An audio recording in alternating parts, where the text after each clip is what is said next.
नमस्कार विद्यार्थी मित्रांनो, पुन्हा एकदा तुमचं हार्दिक स्वागत आहे नवीन अशा व्हिडिओमध्ये.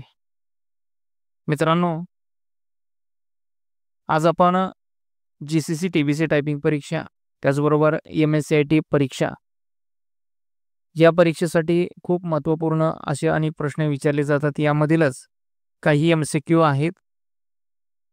याच एम-सी-क्यूचा आपण विचार या सदर व्हिडिओमध्ये केलेला आहे. जर का मित्रांनो तुम्ही चॅनलवरती पहिल्यांदाच आला असाल तर नक्कीच चॅनलला सबस्क्राईब करा. या व्हिडिओसाठी नक्कीच एक लाईक करा आणि हा व्हिडिओ नक्कीच तुमच्या मित्रांसोबत शेअर करा. अजून तुम्हाला कोणत्या गोष्टी हव्या असतील, काही नवीन कंटेंट हवा असेल, नवीन काही आयडिया हवे असतील, नक्कीच आपल्या कमेंट्स बॉक्समध्ये या. तुमचं हार्दिक स्वागत आहे. आणि सुरू करूया आजचा हा व्हिडिओ. मित्रांनो, पहिलाच प्रश्न आहे, इनपुट डिव्हाइस लोकांना समजते ते कम्प्युटर प्रक्रिया करू शकेल अशा स्वरूपात भाषांतरित करतात. तर उत्तर बरोबर आहे मित्रांनो. इनपुट डिव्हाइस म्हणजे काय? कम्प्युटरला काहीतरी ऑर्डर देणं. कम्प्युटरला आपण ऑर्डर कशी देऊ? आपल्याला जे समजतं ते ऑर्डर देतो. मात्र इनपुट डिव्हाइस जे असतात हे लँग्वेज ट्रान्सलेटर करून कम्प्युटरला मशीन लँग्वेजमध्ये ते देत असतात, जेणेकरून ते मशीन त्याच्यावरती प्रोसेस करू शकेल. इनपुट डिव्हाइस मानवाने दिलेल्या कमांड्सला संगणकासाठी समजण्यास योग्य स्वरूपात बदलतात. तर त्याला इनपुट डिव्हाइस असतं, जे लँग्वेज ट्रान्सलेट करून त्याला मशीन लँग्वेजमध्ये कन्वर्ट करतं. Human language to machine language. आणि आउटपुट डिव्हाइस काय करतात? Machine language to human language अशा पद्धतीने काम करतात मित्रांनो. सेकंडरी स्टोरेज हे नॉन व्होल्टाईल असते. तर उत्तर बरोबर आहे. सेकंडरी स्टोरेजमध्ये डेटा सिस्टीम बंद असतानाही राहतो. सेकंडरी स्टोरेज हे नॉन व्होल्टाईल असतं आणि प्रायमरी स्टोरेज हे व्होल्टाईल असतं. सेकंडरी स्टोरेज हे परमनंट असतं आणि प्रायमरी स्टोरेज हे तात्पुरत्या स्वरूपात असतं. जोपर्यंत कम्प्युटर सुरू, जोपर्यंत त्याला वीज पुरवठा सुरू, तोपर्यंतच ते असतं. ते म्हणजेच व्होल्टाईल किंवा प्रायमरी स्टोरेज. आणि सेकंडरी स्टोरेज हे परमनंट असतं.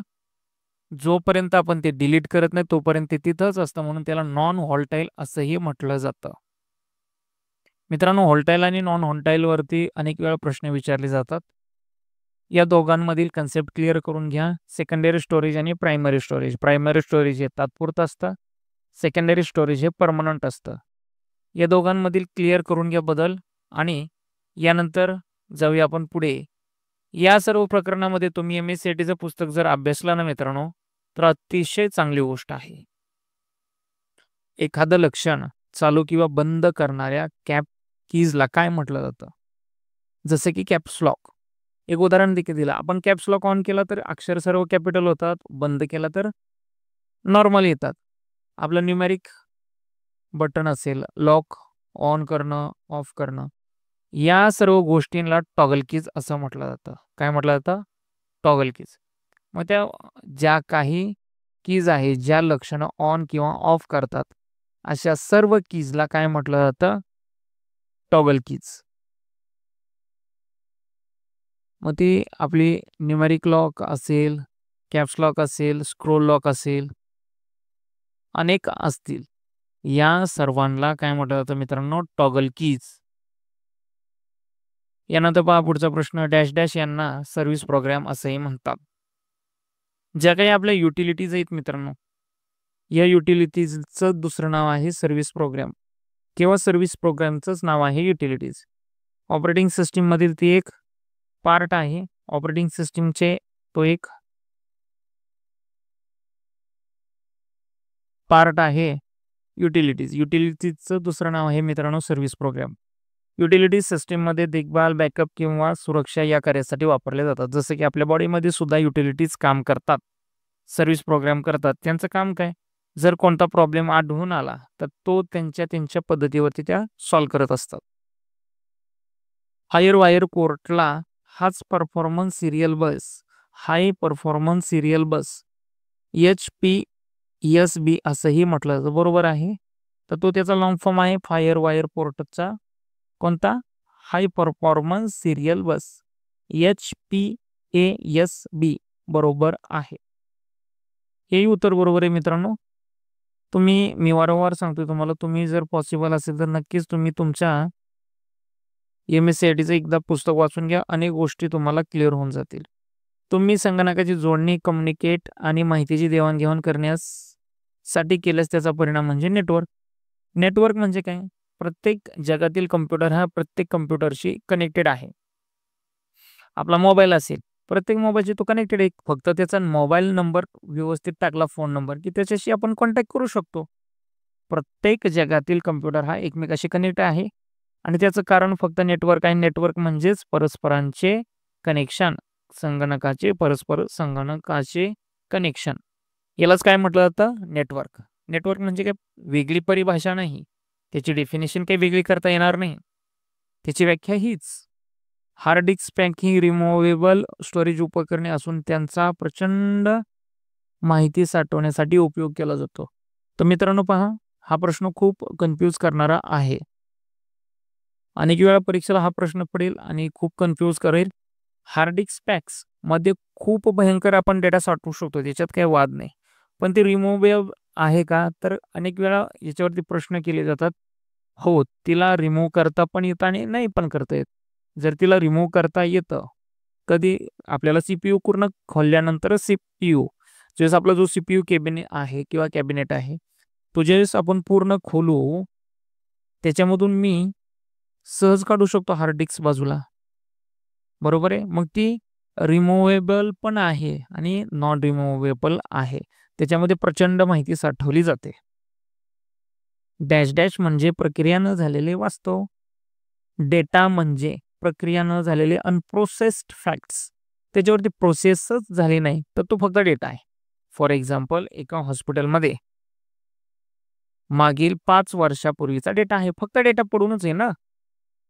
त्या डेटामध्ये असं काहीच इन्फॉर्मेशन नाही आहे की त्याच्यावरती ॲनालिसिस केला जाईल. किती पेशंट आले, किती बरे झाले, किती दगावले, कोणत्या वयातील पेशंट दगावले, कोणत्या रोगामुळे दगावले, कोणत्या डॉक्टरमुळे दगावले, कोणत्या डॉक्टरांच्याकडून दगावले, याच्यावरती काहीही काम झालेलं नाही. मग तो फक्त डेटा आहे.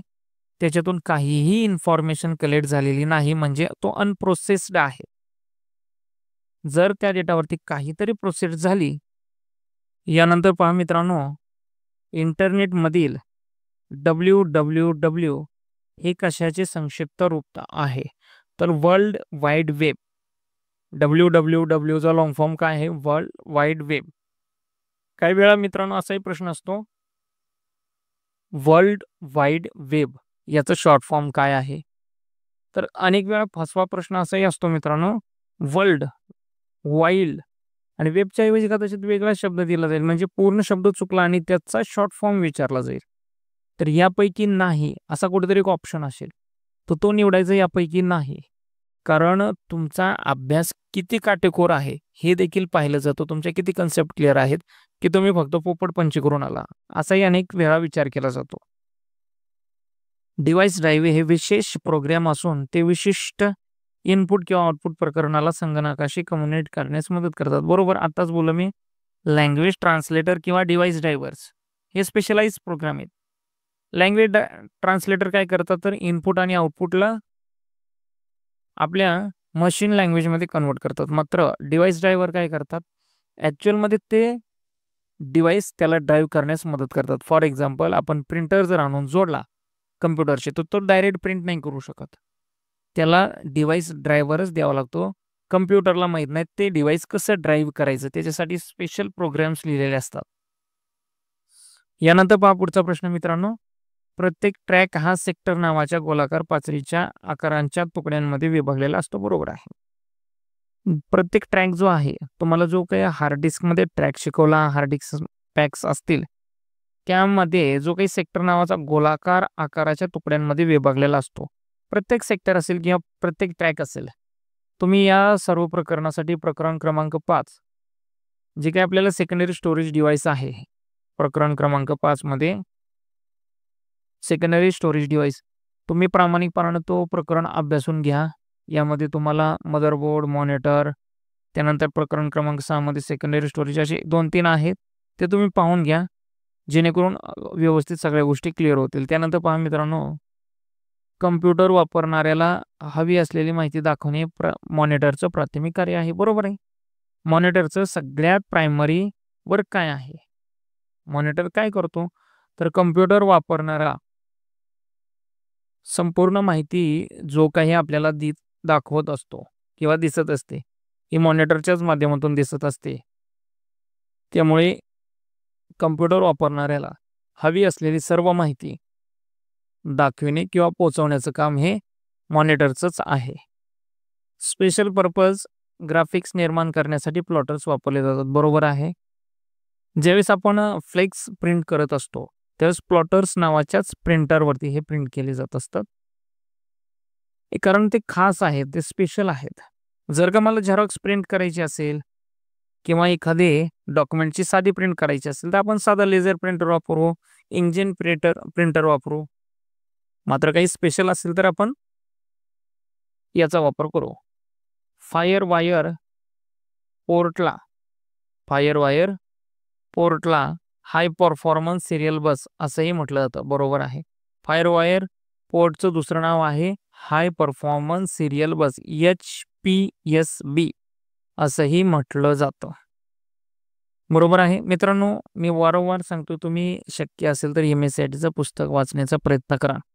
कारण जे पुस्तक वाचतील ते खरंच खूप फायद्यात असतील, फायदेशीर असतील. यानंतर पहा पुढचा प्रश्न मित्रांनो. विंडोज ऑपरेटिंग सिस्टीममध्ये स्क्रीनवरील कोणत्याही भागात ॲक्सेस मिळवण्यासाठी सर्वात सोपा मार्ग कोणता असेल तर तो आहे माऊस. विंडोज ऑपरेटिंग सिस्टीममध्ये कोणत्याही भागात आपण मॉनिटरवरती जे काही दिसतं कोणत्याही भागात सहज पोहोचू शकतो. कोणाच्या माध्यमातून? माऊस.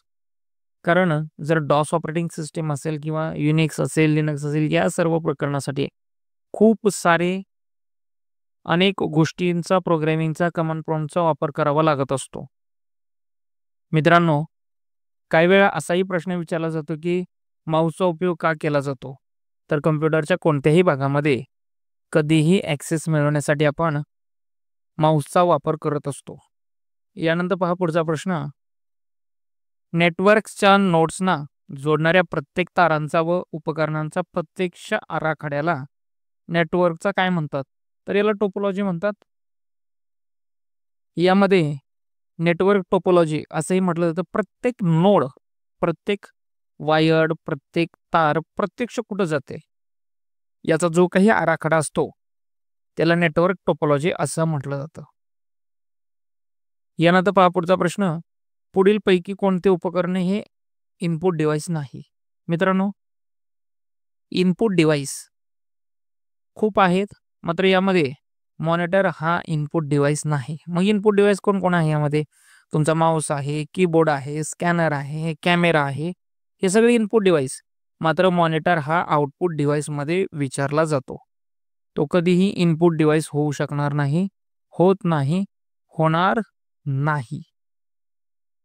अनेक वेळा असाही प्रश्न राहतो की मॉनिटर हा इनपुट आहे की आउटपुट आहे, तर तो इनपुट आहे. तो आउटपुट आहे. मॉनिटरच्या स्क्रीनवरील एखाद्या प्रतिमेच्या आउटपुटला नेहमी हार्ड कॉपी म्हटलं जातं. उत्तर चूक आहे.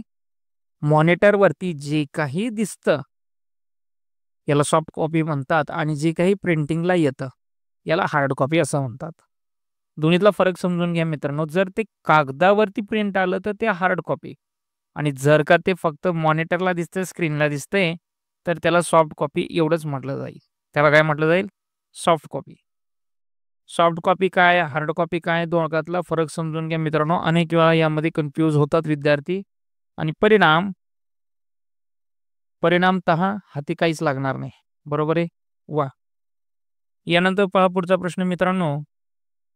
पॉइंटिंग डिव्हाइस कोणते आहेत? तर माऊस हे पॉइंटिंग डिव्हाइस आहे. जॉयस्टिक आहे. खूप सारे इनपुट डिव्हाइस आहेत, पॉइंटिंग डिव्हाइस आहेत. तर त्या पॉइंटिंग डिव्हाइसमध्ये आता प्रश्नामध्ये ऑप्शन कोणकोणते आहेत हे पाहणं तेवढंच महत्त्वाचं आहे. यामध्ये माऊस हाच पॉइंटिंग डिव्हाइस आहे, पण अनेक काही तुम्हाला ऑप्शन देखील विचारले जाऊ शकतात. यानंतर पहा पुढचा प्रश्न मित्रांनो. पुढील सर्व मायक्रो कम्प्युटर आहेत, तर डेस्कटॉप, नोटबुक, टॅबलेट, आपला स्मार्ट वॉच किंवा स्मार्टफोन, हे सगळे मायक्रो कम्प्युटर आहेत. मुळात कम्प्युटरचे 3 प्रकार आहेत मित्रांनो, 4 प्रकार आहेत, हे समजून घ्या.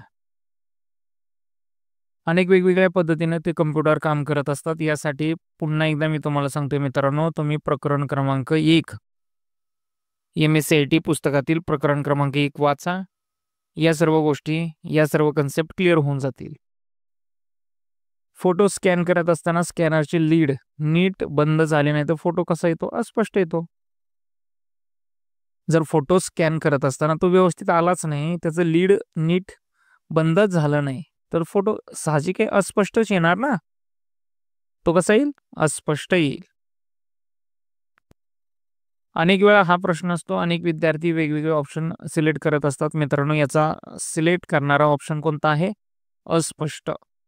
यानंतर पहा, इंटरनेटमधील WWW हे कशाचे संक्षिप्त रूप आहे? World wide web. World wide web. अनेक वेळा प्रश्न असाही विचारला जातो, वर्ल्ड वाईड वेब याचा शॉर्ट फॉर्म काय आहे, किंवा वर्ल्ड वाईड वेब कशावरून आलं? खूप काही प्रश्न आहेत मित्रांनो, पण यामध्ये अत्यंत प्रामाणिकपणाने काम करण्याचा म्हणजे मुद्दा फक्त तुमच्या कन्सेप्ट क्लिअर करून घ्या मित्रांनो. यानंतर पहा पुढचा प्रश्न, मोबाईल स्टोरेज उपकरणे प्रचंड माहिती साठवण्यासाठी वापरली जातात. तर उत्तर आहे hard disk packs. Hard disk packs माध्यमातून आपण खूप सारा डेटा हा साठवू शकतो. खूप आहेत. कशाच्या माध्यमातून? Hard disk packs. मोबाईलमध्ये आपण डेटा साठवू शकतो, पण इतका पण नाही, एवढा पण डेटा नाही साठवू शकत की हार्ड डिस्क एवढा. यामध्ये हार्ड डिस्क पॅक्स मध्ये प्रचंड माहिती साठवली जाते किंवा साठवण्यासाठी उपयोग केला जातो. कोणाचा? हार्ड डिस्क पॅक्सचा. यानंतर पहा पुढचा प्रश्न मित्रांनो, सुपर डिस्क ही इमेशनद्वारा निर्मित असतात आणि त्यांची क्षमता 120 MB आणि 240 MB इतकी असते. तर उत्तर बरोबर आहे. सुपर डिस्क यामध्ये सुद्धा डेटा साठवला जाऊ शकतो, ज्यामध्ये आपण वेगवेगळ्या कंपन्यांनी सुद्धा, सोनीने सुद्धा ही डिस्क बनवलेली होती, अजूनही अस्तित्वात आहे, मात्र खूप कमी प्रमाणात वापरली जाते आता सुपर डिस्क, ज्याची क्षमता ही 120 MB आणि 240 MB एवढी आहे. तर हा प्रश्न विचारला जाऊ शकतो मित्रांनो MSCIT परीक्षेकरता, तर याचं उत्तर मात्र बरोबर आहे. यानंतर पहा, मायक्रो प्रोसेसर चिपचे प्रकार कोणकोणते आहेत? तर मायक्रो प्रोसेसर चिपचे प्रकार आहेत CISC, RISC असे 2 प्रकारचे चिप्स पाहायला मिळतात. परीक्षेला याचा देखील अनेक वेळा विचारणा केली जाते. याची देखील विचारणा केली जाते की मायक्रो प्रोसेसर चिपचे प्रकार कोणते? CISC आणि RISC असे 2 प्रकार आहेत.